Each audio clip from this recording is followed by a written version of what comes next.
Hi, I'm Chris Bono. I'm with EasyTurf. I'm their putting green designer and expert in the field of synthetic golf greens.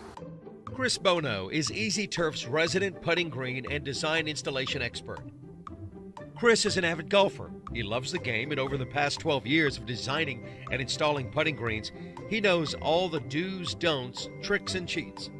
This putting green installation tutorial shares the most important details of his experience. Bent grass putting greens are frequently the putting green of choice for golfers playing at least once to twice a week. Avid golfers prefer bent grass greens because of their unparalleled authenticity to natural greens and the fully customized green speeds.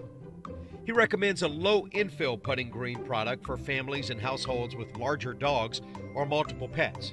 Low infill putting greens are also the way to go for those who are looking for a putting green more as a backyard game than a tool to hone and improve on their performance on the course. The average backyard putting green needs to be 400 to 700 square feet to give enough room for multiple breaks, mounding, moguls, undulations, and even double breaks. A little bit of crowning can also be created over a large area. A putting green installation is a 10-step process. 1. Current landscape evaluation. 2. The green design process. 3. Ground preparation. 4. Cup placement. 5. Pad installation. 6. Turf installation. 7. Fringe installation.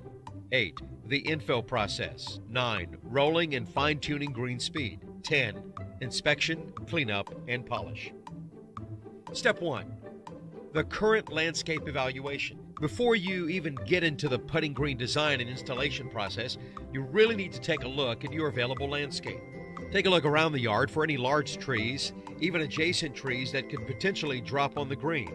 Trees that bear fruit or berries should be especially avoided as they may build up and create stains over the life of the green. With adult trees, it's easy to see if roots will be an issue. But sometimes people don't notice less mature adjacent trees that could grow large roots or push spider roots into the playing area. Tree roots can always be dealt with, but you can save yourself a lot of hassle if you factor them in when planning the best location for the putting green. Now it's time to scope out the existing drainage of the area.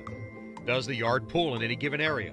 What type of landscape will surround the green? And are there existing sprinklers in those surrounding plant beds?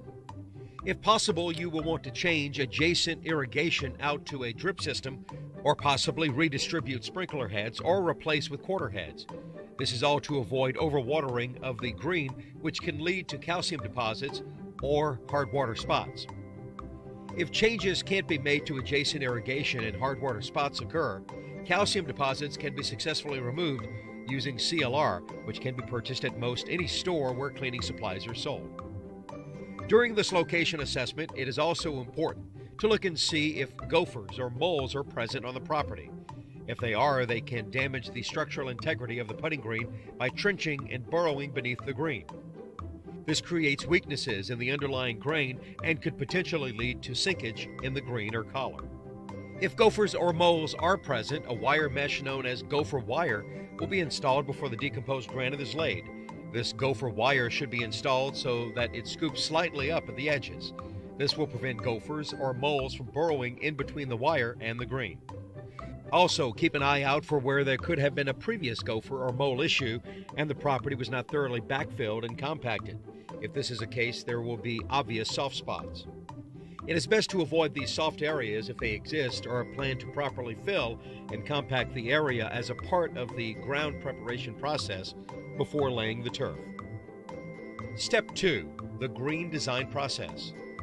Once you have determined the best location for the putting green, it's time to think about green design. Less avid golfers will commonly desire larger turns, mounds, and breaks. A putting green for them is more of a backyard showpiece and fun family game than a consistent training tool that is precisely accurate to the game of golf. Golf course putting greens typically don't break that much, so if that professional surface is desired, the green is typically designed with 15 to 20 feet to each cup and a slight break.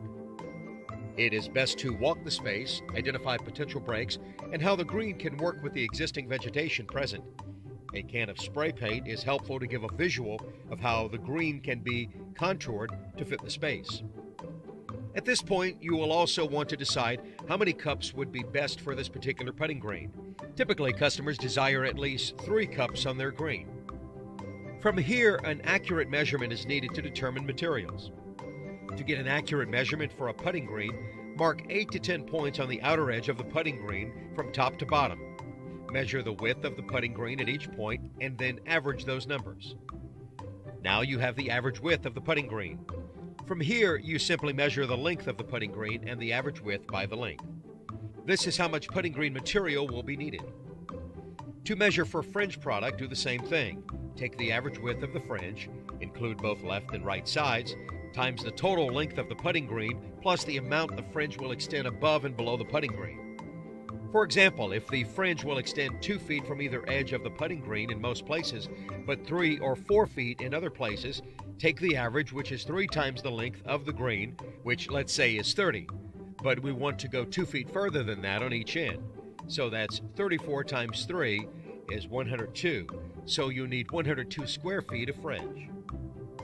Step 3. Ground preparation. If the existing lawn needs to be removed as part of the installation process, sod cutters are typically used on a moist lawn. Cut the sod so that it is slightly lower than the bottom of the root line of the lawn, 2.5 to 3 inches deep. Cap sprinklers as far back to the source as you can without threatening surrounding landscape, ideally at the valve or timer level for a certain area. It is best not to have water sitting in any irrigation line active or inactive below the green, as a leak could weaken the soil and the DG, causing sinkholes and possibly tear out and replacement of the putting green. After the lawn is successfully removed, the decomposed granite or other similar subbase material is brought in depending on the local subbase requirements. These are determined by geography. In most areas, 500 feet of putting green would require 5 tons or 10,000 pounds of subbase material. This is one of the most crucial portions of the installation, as this is where all of the movement of the ball is created. A skilled golf green designer will lead the installation crew, directing the mounding and placement of the subbase material. He'll direct specific drops and how much in each area. For best results, the crew and designer will moisten, compact, assess, and repeat. During this process, it is common for a skilled designer to take a soft inflated ball and roll it across the surface. This will show where the breaks are and can help in the design process.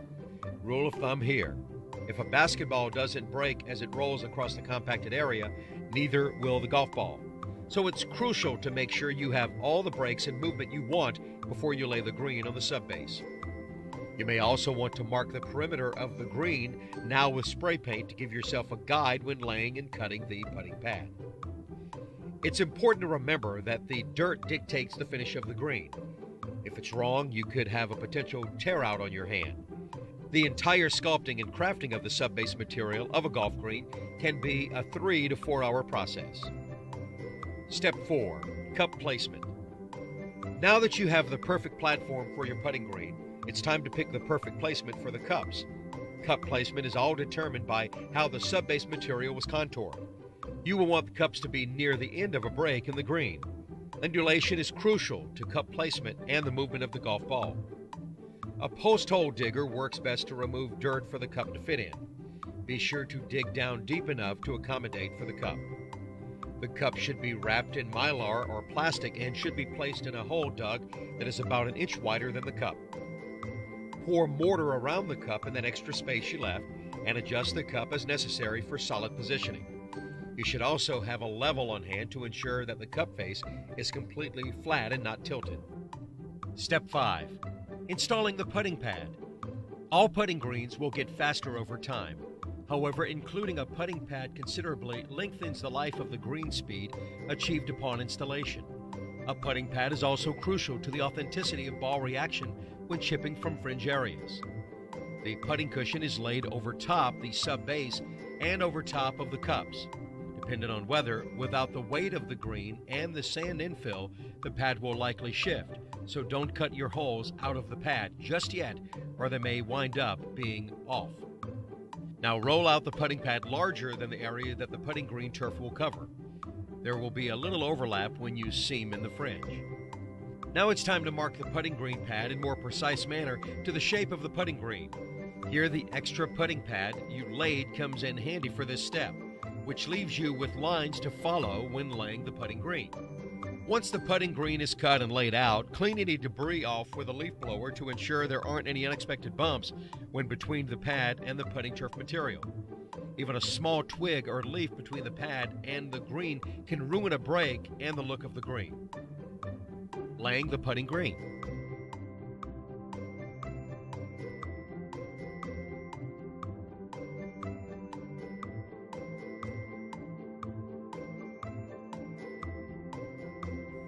Cut the putting green using the guide you painted on the putting pad, and be sure to cut the green 1 inch wider than the guide. This will give you the wiggle room you need when connecting fringe. Here's another reminder not to cut the holes in the green just yet. You'll want to wait until you've done at least one pass with the washed silica sand infill. That's about 500 to 700 pounds of weight. Once you get there, then you can cut the holes. It's a good idea to leave the cups in the up position when you are laying the green so that when it comes time to cut the holes, you know where to find them. As always, when cutting the perimeter of turf, detail and precision are paramount. Sloppy cuts can make sloppy greens. Cut just 6 to 12 inches of putting green at a time using a standard utility or carpet knife. Go slowly and follow your guideline. Step 7. Installing the fringe. The detailed installation of the fringe is a solid 4 to 6 hours of the project. If you have a 2 or 3 man crew, you can start shaping your fringe as you are cutting the putting green material. Shaping, gluing, and stapling can all be done with the fringe installation while you're shaping the putting green, but don't nail out the perimeter of the putting green yet, because you still have a lot of infill to put in that will flatten the turf even more, extending your perimeter edge. A thatched product is always the recommended product for fringe. It blends best with the putting green products and has the most authentic apron look and feel. Remember, all of these cuts need to be very precise when attaching fringe to the perimeter of the putting green. Aesthetically speaking, you can only infill about 1/8 of an inch gapping. It's best if the fringe and the turf are butting right up to each other. Step 8. The infill process. It's optimal to lay infill over sunny skies. The warmth of the sun will naturally cause the turf backing to relax and flatten. The weight of the sand also flattens the turf, so if it's sunny, you'll be weighing down the turf at its most relaxed state. The typical 400 square foot job we are describing here may require 30 bags of 30 grit sand. To start the infill process, drop 7 bags in using a drop spreader, and then start power brooming the blades up to a 90-degree angle. Broom the sand in and around as evenly as possible over the entire area of the green. You will typically make 3 to 4 passes with infill in that same fashion. Drop spreader with sand then, power brooming the infill as evenly as possible.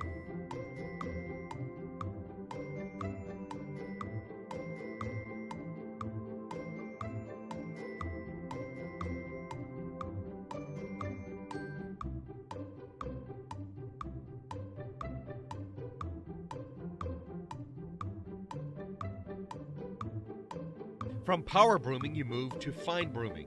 At the fine brooming stage, you will need soft push brooms.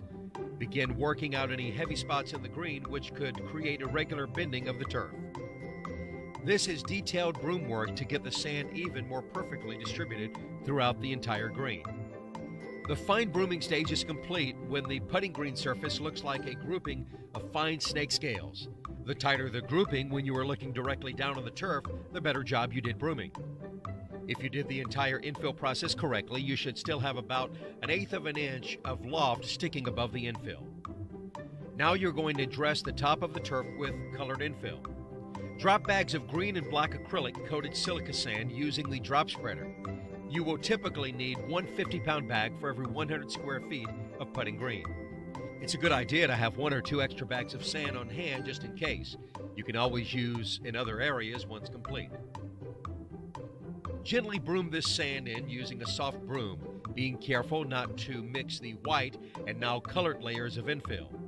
All you're doing here is getting out heavy spots or mounding of the colored infill and distributing the sand evenly. Step 9. Rolling and fine-tuning green speed. Once the colored top layer of infill is evenly distributed, it's time to start the roll of the putting green. The rolling of the turf is what actually bends the grass blades, giving the authentic bent grass play. This is also the step where the green speed is determined. Depending on the weather that day, you may be able to get by with a hand roller. Putting green rolling is most ideal during warmer months. Commercial grade rollers are best, and cold weather installations are still possible with a retrofit heater inserted into a commercial grade roller. Rolling the putting green can take from 15 minutes to 2 hours, depending on the type of roller use. All artificial putting greens will get faster as they age. You can always roll a green faster, but you can't back up and make it slower, so it's best to be conservative when rolling the green to the desired speed. The key to a great bent grass look is rolling the green in multiple directions. First bend one way, then the other, and then repeat. You can roll right over the top of cups during this procedure. Once you've rolled the green to the desired speed, you should never need to roll an artificial putting green again. Now, ensure the putting green cups are 1/4 inch lower than the top edge of the putting green and detail the cups out. Vacuum the excess sand out of the cups and then clean the edge of the cup holes with scissors. Step 10. Inspection, cleanup, and polish. Now it's time to walk the job and fine-tune things. Look for places where white sand may be showing and sprinkle the green and black infill to cover up those areas. Make sure all of your perimeter seams are blended nicely. Place pins and flags. Take a couple of shots on the new putting green, and most importantly, take photos of the finished green and share them on Facebook.com/EasyTurf Inc.